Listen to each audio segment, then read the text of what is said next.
சொன்னேன், இன்னைக்கும் சொல்றேன், நாளைக்கும் சொல்றேன், தில்லா சொல்லுவேன், கெத்தா சொல்லுவேன், பணமா ஜனமா அப்படின்னு கேட்டா என் ஜனம் தான்டா எனக்கு முக்கியம்.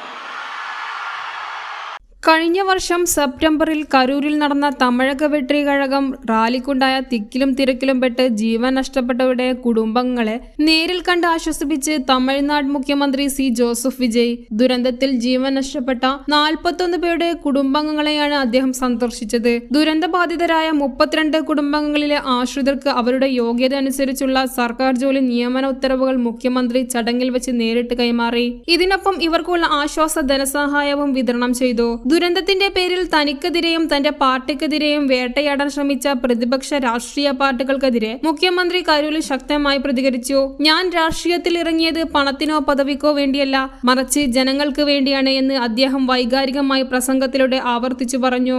ദുരന്തബാധിതർക്ക് ആശ്വാസം പകരുന്നതിനൊപ്പം കരൂരിന്റെ വികസന ചരിത്രത്തിൽ പുതിയ അധ്യായം കുറിക്കുന്ന പ്രഖ്യാപനവും മുഖ്യമന്ത്രി നടത്തി. കരൂരിൽ 1700 കോടി രൂപ ചിലവിൽ നിർമ്മിക്കുന്ന പുതിയ ചെരുപ്പ് നിർമ്മാണ ഫാക്ടറിയുടെ തറക്കല്ലിടൽ അദ്ദേഹം നിർവഹിച്ചു.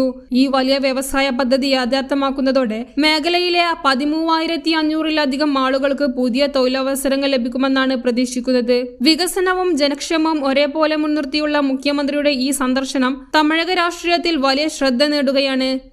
News desk, news 99.